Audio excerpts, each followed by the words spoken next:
In the previous classes, we've been discussing about what are ABCs of Android, and I'm just showing this slide once again for us to recollect what and all we have already seen. Okay, the most important ABCs are activities, broadcast receiver, content provider, services. Out of which, first we saw a activity. Okay, so we saw what is an activity. We have used more than one activity in a program, etc., etc. Then we did what is a service. Okay, so I've just given a small overview of what those things are. Okay, so this is very important to understand what those are. Going in depth of the coding part is secondary, but what is the concept is very important. Please understand that. Number one, activity, it represents a single screen with a UI. In short, activity performs actions on the screen. That's an activity. Whatever performs, whatever is visible to you and you can perform some action on it, it should be coming from an activity. Second one, service. We saw what is a service. Service is a component that runs in the background to perform long running operations. We used music player to explain that. Okay, but idea is still the same. Services are running in the background. Okay, and we also use some other service like volume service or the music service. Okay, so using the volume service, we found out whether the volume is less or whether it is more. Okay, you can get the level of volume in your phone and then adjust accordingly. Okay, that is system service. I used a system service that time, and then we created our own service to run or play the music. Okay, even when my activity is getting killed. Okay, so that is services. Then recently we have been working on this program called as broadcast receiver. Okay, they simply respond to broadcast messages from other applications or from the system. Okay, so what example did we use? SMS. As soon as an SMS comes to my phone, okay, my application responds to that SMS, okay, which came from some other application or it came from the system, doesn't matter. We have done airplane mode as well as SMS as an example, but I hope you got the idea. Okay, a broadcast has been sent through the phone, and whichever app wants it can receive that. That's why it's called a broadcast receiver. Okay, that also we did. So three things we have completed. The fourth one is what we're going to discuss today. Content provider.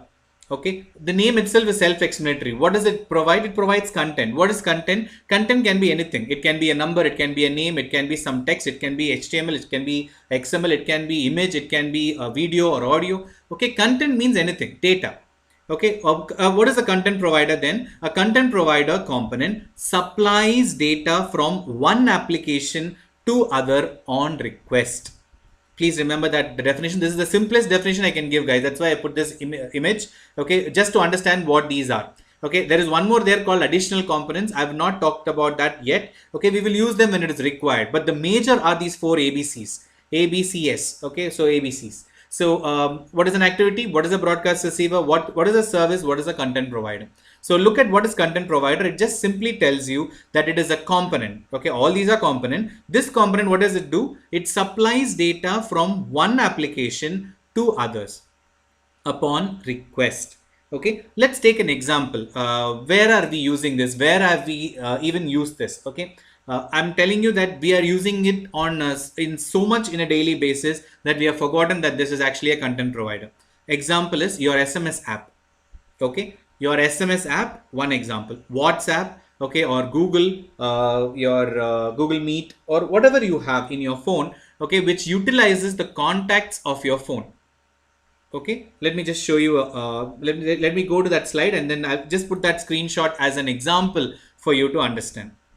Okay, in the beginning of Android sessions, I've explained something very clearly that every app in Android lives in its own building. I even gave example as the movie called Emoji. Okay, so if you see that every app lives in its own building. Now you see there are two apps which I've shown in the screenshot. Number one is Contacts app. Okay, number two, what you are seeing is SMS app. It's not something which is third party, guys. It comes with all phones. Every phone, every Android phone you buy, irrespective of the manufacturer, will have a contacts app, will have an SMS app. Okay, it is part of the system. It's a system app, but idea, you see the idea. Okay, I told that every app lives in its own building. So if contact is an app and it stores data in itself, okay, how did that data which was stored here in contacts came to SMS app? SMS is a different app. There is no connection between SMS app and contacts app. But when I start typing or when I send an SMS, okay, to a particular number, if that number is stored in my phone, I'm able to see their name, not the number. Okay, you might ask, this is the same concept which we see in WhatsApp or Signal or Telegram or whatever app we are using. Yes, exactly. Okay, so the moment you store something in your contacts app, okay, that is available to other apps which are utilizing, okay, or consuming the data which is available inside one app. The concept is called content provider. Who is the content provider here? Contacts. Okay, SMS is not providing content, it's taking the content from the contacts app. So this is the provider, this is the consumer. I hope you got the idea what I'm saying, right? So this is just an example. Like this, any app in your phone can turn into a content provider if you write the code like that. Okay, so your app itself can become a content provider which provides content or provides access to other apps after taking permission, of course. But then after getting the permission, you can get the data from one app and store it here in another app. Okay, another example would be Truecaller. Okay, Truecaller is a third party app. When you install it, when the first message or the first permission which Truecaller asks is whether I'll be able to read your contacts. Okay, so what does Truecaller do? It just reads, gets all the data which is there in contacts app and then stores it in their database. Okay, so whatever database what I had in my phone with my contact numbers is now shared with Truecaller, and Truecaller stores it in a central database so that everybody else can access it. That is Truecaller's work. But understand the way in which the concept worked here. Content provider is an app, okay, is a component of an app which allows you to share your data with other apps. I hope this is clear. Okay, so the example what I've given is list of contacts, and that list is shared with the SMS application. Okay, now not only SMS application, any application which utilizes your contacts like Google Pay, Phone Pay, okay, or Paytm, whatever you have, it will show the list of contacts which are available which uses Google Pay. Okay, that is also available because your contacts app has given the content to your Google Pay or Paytm or something like that. Okay, keep that in mind. Let's get into the technical part of it. What is a content provider? Content providers can help an application manage access to data stored by itself, stored by other apps, and provide a way to share data with other apps. The focus here is content providers normally provide a way to share data with other applications. Now, for example, the person who created the contacts app has written the code for content provider, making that app provide data to other apps. I hope that is the simplest way I can tell that. Okay, so let me, better we'll see it in working, but anyway, let's finish this. What they do, they encapsulate the data and provide mechanisms for defining data security. You can't just go and fetch all the data from a particular app. Okay, whatever the developer allows, you can access. Okay, so whatever data the system wants to allow you, okay, or will allow you to access, you can take that data. So that process of securing data, you cannot directly access the database of a phone or a particular app. Okay, you have to request through a mechanism. That's what we are going to learn. What's the mechanism by which I can get data from an app, okay, and manipulate the data in another app? So they are the standard interface. Look at the keyword. It's a standard interface that connects data in one process with the code running in another process. The example is the last screenshot what I showed you. Okay, SMS is running in one process. It's a different application. It runs in another process. Okay, and the contacts app is a separate app. It runs in its own process. But when I start working with my SMS app, I'm able to fetch the data from the contacts app. Okay, that's why I said connects data in one process with the code running in another process. Keep this in mind. Okay, and implementing a content provider has a lot of advantages which we have already seen in our phones by now, the example I've given you, but there are more examples. Okay, but we will be focusing on the what do you call, very significant example of content provider, which is contacts. Okay, most importantly, you can configure a content provider to allow other applications to securely access and modify your app's data. Okay, keep this in mind. Let me move on. Just a simple diagram to explain how it works. Okay, look at the dotted lines, guys. Just focus on your dotted lines. What is that? My application. Okay, now most of the time, right now we have not started with it. In our fourth unit, we have SQLite, or fifth unit, I'm not sure. Okay, I think it's the fourth unit. We have data storage. So at that time, we will be creating databases to add information into our application. Okay, so we might be using SQLite. So you'll be storing data in a database within your app. Okay, now that database is only accessible by you, your application. Okay, nobody else can access your data. But there is a way in which you can make that some part of the data available to other users. Okay, for that is why we write your content provider implementation. If you write content provider implementation, you will be able to provide your data to other applications in the phone.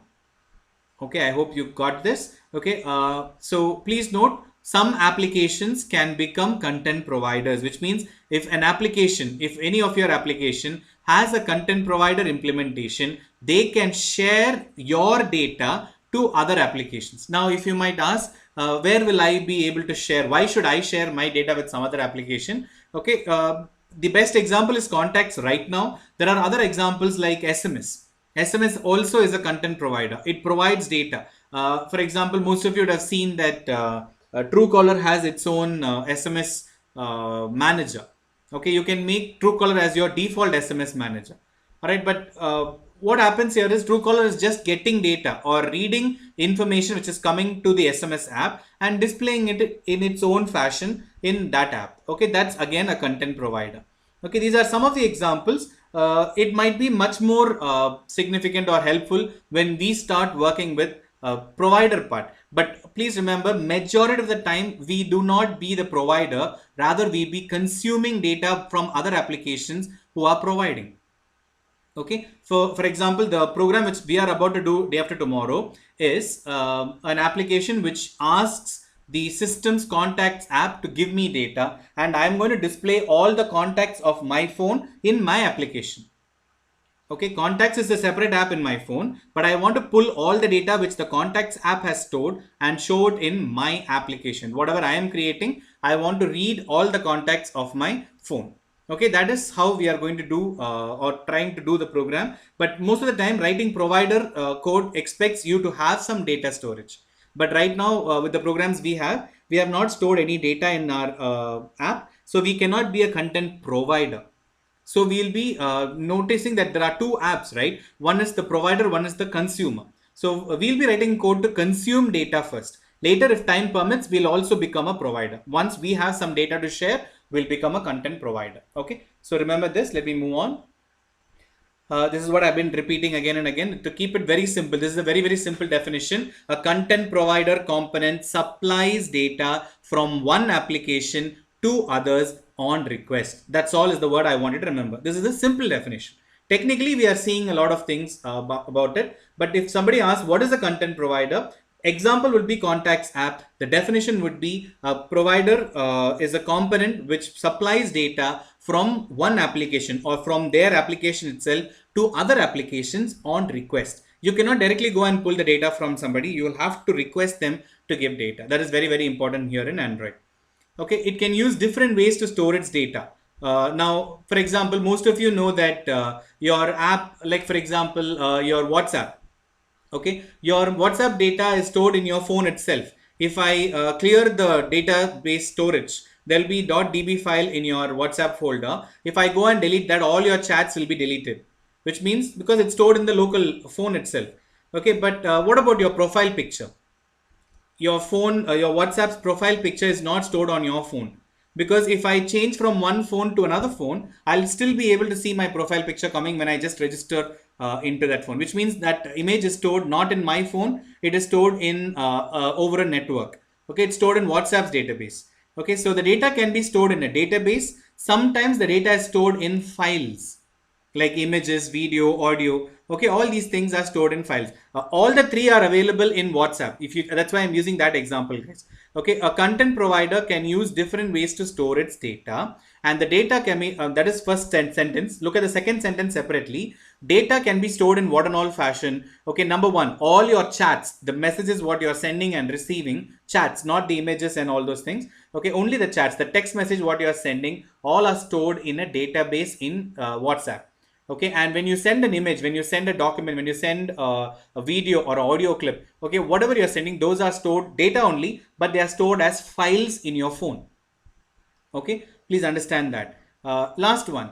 when I update my status, not my WhatsApp status, I'm telling about the tagline, or let's say that my message, something which I put in my profile itself, is my name, my image, my phone number. Okay, all these things are not stored in my phone. It's stored on the database in WhatsApp server. Okay, that is over a network. So this are the ways in which you can store a data. Now read the first sentence. A content provider can use different ways to store its data. Okay, so it also allows you to access data from other applications. That's what we are trying to tell, wherever it is stored. That is depending on the developer. Okay, it lets you centralize content in one place and have many applications access as it is needed. I want you guys to understand this line with the contacts app as a best example. Now, in order to access the contacts of my phone, okay, imagine that contacts app is not giving you content. Okay, just think of a scenario where contacts app is not going to be having a content provider. Okay, please understand this, guys. You have a contacts app on your phone. Imagine that the contacts app says, I don't have a content provider, I cannot share my data with you. Okay, what will happen right now in my phone? Number one, all my SMS will be with numbers, all my WhatsApp will be only with numbers, no names will be there. No names will be there anywhere. Why? Because that name and number is mapped in the contacts app, and contacts app is not giving me data. In that case, what I have to do, I have to create a separate database in WhatsApp to store all my WhatsApp contacts with a particular name. If I go to SMS, in SMS, whoever has sent me an SMS, I have to see who's that, and I have to go check the contacts app to who's that number, and then save it in SMS app. Okay, so whatever I'm storing, I'll be storing in different apps, and it'll be very annoying because the same contact I'll have in SMS, I'll be sending SMS to that person, I'll be sending WhatsApp message to that person, I might be sending Telegram message to that person, I might be even Google paying that person. So each and every app, if I keep storing that person's name and number, it's redundant.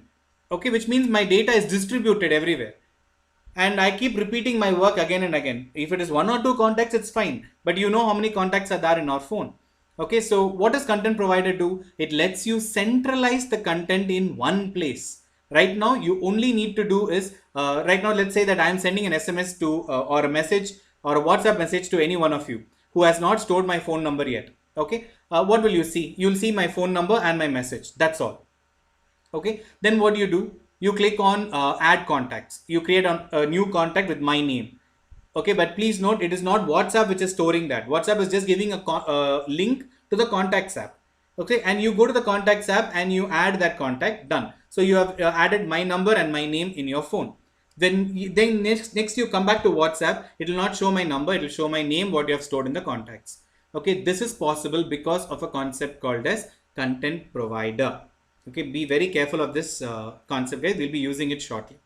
All right, so it behaves very much like a database where you can query it, edit its content, as well as add or delete content using insert, update, delete, and query methods. Okay, majority of the time we only query, we do not modify the data, but there is some scenario where we modify the data. Now, for example, when as the same example I told you, if a person who has not is not familiar to you, you get a number. Okay, when you get a call, you get a number, you don't know who it is. Okay, you pick the call, you speak to the person, and he tells, oh, this is me, please store my number. Okay, so then what do? You click on add to contacts in your Truecaller app from your call logs or whatever it is. When you click on add to contacts, please note that the application does not add the contact for you. It opens the contacts app and shows you the screen in which you can add the data and click on save. Okay, which means you don't have permission to edit the contacts. You have only permission to show the contact, but you can give a link to the contacts app to add that contact to the phone. Okay, please note that. But in general words, content provider can work like it can give update, insert, delete, and query methods. Out of that 4 methods, only one is a read method, query. Remaining 3 will write something into the contacts app. So which is you have to be very careful while you're using other things apart from query. Please remember that. Okay. In most cases, please remember this point also. In most of these cases, okay, let's say around 80 to 85% of the cases, the data is stored in an SQLite database. Okay, I'm focusing on that word SQLite database because we are going to use that towards the end of our lab record programs. But I want you to remember that most of the cases database or the data is stored in an SQLite database. Best example would be your contacts app. Okay, if you go to the contacts app, how is your contacts stored? Okay, your contacts are stored in an SQLite database. Okay, it is stored as a relational database in your phone. When you export, when you import, it changes its values to VCF or XML. Okay, that and all is separate. But basically, when it is stored in an Android phone, it is stored in the format of an SQLite database. Okay, I'll show all those things when it is that chapter. Okay, let's proceed. The very important thing is content URIs. Okay, in content provider, you have very important thing, content URI. What is a URI? A uniform resource identifier. Okay, in other words, where do you find my content? Okay, there is a syntax for that. Okay, so to query a content provider, whatever is the content provider, you should specify the query string in the form of a URI, which has the following format. This is the format. Prefix colon authority slash data type slash id. It looks like a regular HTTP. Okay, for example, in our URL we can say https colon slash slash www dot some website name dot com slash some name. Okay, like that we can look at a URI. Here within Android operating system also, a content URI, whichever app is providing the content should be accessed properly. Okay, so that's why we have put that. I've just given an example there below. Okay, so number one is prefix is content colon slash slash. That's my app name, edu.aimit.myapp.students provider. I've just put an example. This is how you access a content URL if your app is a content provider. Okay, now before I even go to the next slide, let's think about this 1 minute. Okay, just let's pause for a minute and think about this scenario, a small simple scenario which I'm going to discuss in detail in the lab record program, but please keep this in mind. Okay, right now Android is the operating system, but every one of you in this class is not using the same brand. Okay, everybody uses their own brand of an Android phone with them. Okay, some people might use Samsung, some people might use Oppo or OnePlus or MI. Okay, or you might use Zolo or any other brand. Okay, you might use a lot of brands in this class itself right now. Now, when you see that not all brands have used the exact Android version. If you notice, like for example, those who are using MI phones will understand what I'm saying. M1 or A1, sorry, Android 1 operating system. Most of your phones which has Android 1 as the operating system, okay, it's the stock ROM. In other words, it's a stock Android. Okay, there is no much additions to it. But if you use Oppo or MI, which has MIUI, okay, you see that the OS, it says powered by Android, but what they show you, like for example, Samsung or OnePlus, okay, they do not use the stock Android. They modify it. They have modified it into their own version of an Android operating system and given to you. Now comes the confusion. Not all the phones which you guys have right now, contacts app will look the same. Have you noticed that? Okay, check your phone's contacts app. How your phone's contact app is there is not how all our phones are there. Every phone has a different way of displaying that contacts app. Okay, now when a developer writes a program, should he be focused on which brand of phone are you using? No, you cannot. You cannot target one specific type of a brand or a specific type of operating system within Android. You cannot do that. Okay, so what happens here is those who are accessing data, okay, from contacts app need not or should not be worried about which version of Android are you using. Okay, that should be common. Remember that. Okay, so the content URI in our contacts app is going to be something which is common and should be given by the Android system itself, which means whatever I am following, you also should follow, so that I don't care about what brand of phone you're using. As long as it is powered by Android, you should be able to access my data. Okay, this is the idea. This is a content provider's idea, content URI's idea, which I'll take a little bit more detail in the program itself. But remember the concept which I discussed now. Okay, let me move on. A list of methods which you need to override in content provider class to have your own content provider working. Number one, on create. Number two, query. Number three, insert, delete, update, get type. Okay. Now I want you to focus only on the query method. Remaining, we will not be doing much, but they are simple. Inserting, deleting, updating, and all are simple ones. Okay, but querying, returning data is a little bit more complicated, because inserting means you just give data, it will insert. Okay, deleting is much more simple. Just give a phone number, it should delete everything about that phone number. Okay, updating is changing an already existing data. These are all basically simple, but querying is a little bit more different, because querying returns a cursor object. Okay, I believe that most of you would have worked with JDBC by now. Okay, even core Java students as well as the enterprise application students. Okay, you should have used JDBC. All right, which means you need to know how to access database through Java. I hope that is done. If you're not done, you have to, guys. It's very essential. You have to learn that. Okay, so that is separate. That doesn't have anything to do with Android, but I'm telling you it's for your own benefit. Now, a second thing is that in JDBC, those who have used JDBC would have come across a keyword called as result set. Okay, what is the result set? Set of results. Okay, whatever you are querying will be stored as a set of results in a particular fashion. Then you say rs.next, result set object.next, and you access all the data. Okay, another keyword here in Android we'll be using is cursor, which is somewhat similar to the result set. So if you know what's a result set, remember that as a cursor here. Okay, here also I'll be writing while cursor dot move to next. Okay, so I'll talk about cursors and database and all when the chapter comes. But remember, right now, data most of the time it's stored in a database, and when you're querying this database, this content provider database, you normally get a cursor object as a result. Okay, remember that. That's very important.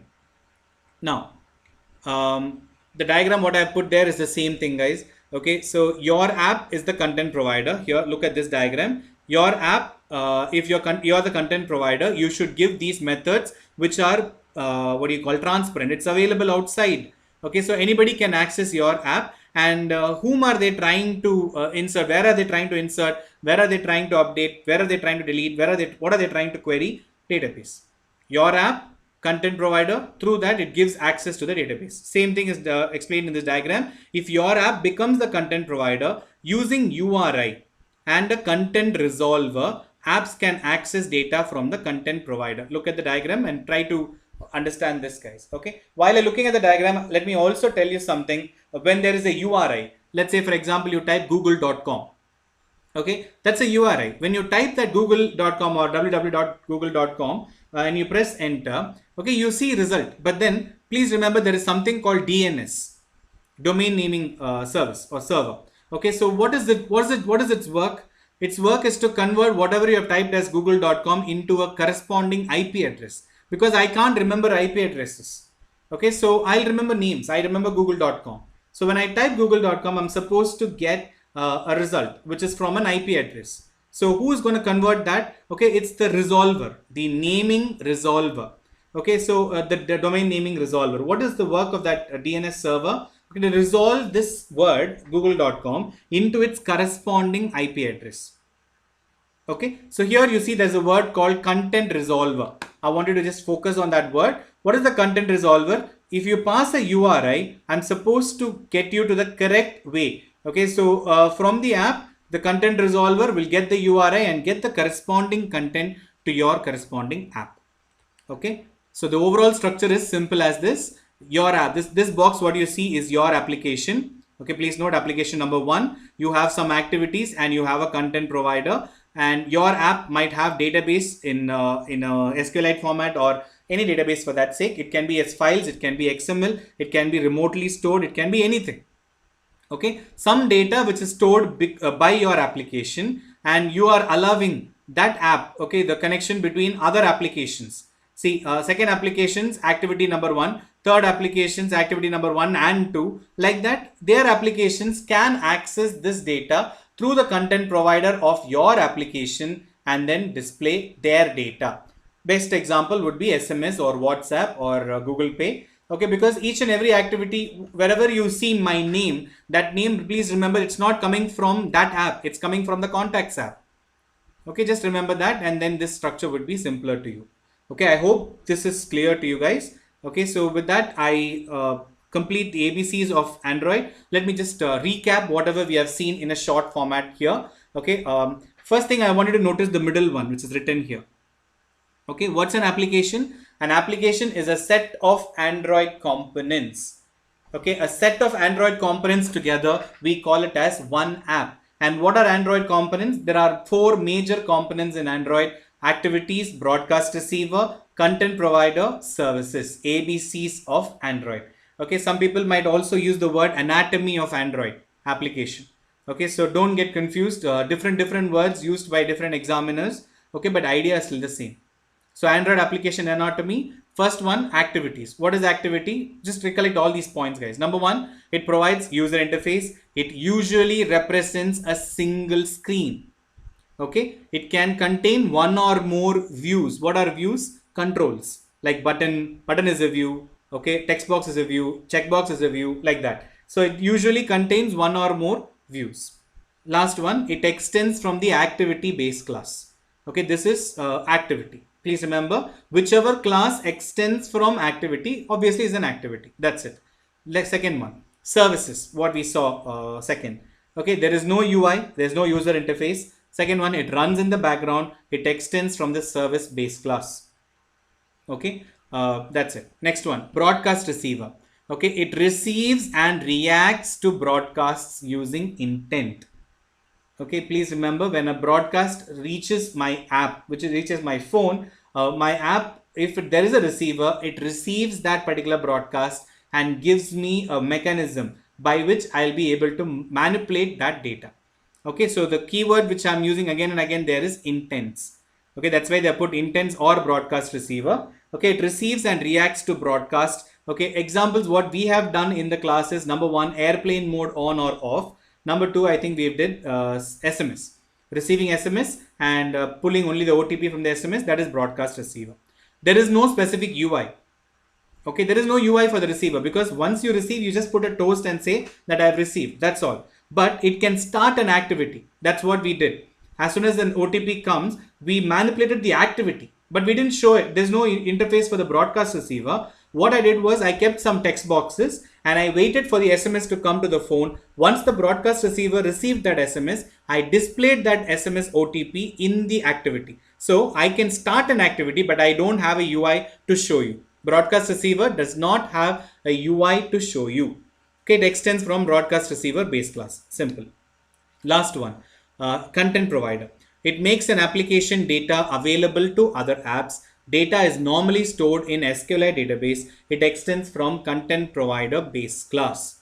Okay, I want you guys to remember this. These are the four important concepts, and in today and tomorrow's and every tomorrow's class, I'll finish the content provider program also, and then we'll go into other concepts of Android. Okay, so with this, I'll stop for today. If you have any questions, please do ask, guys.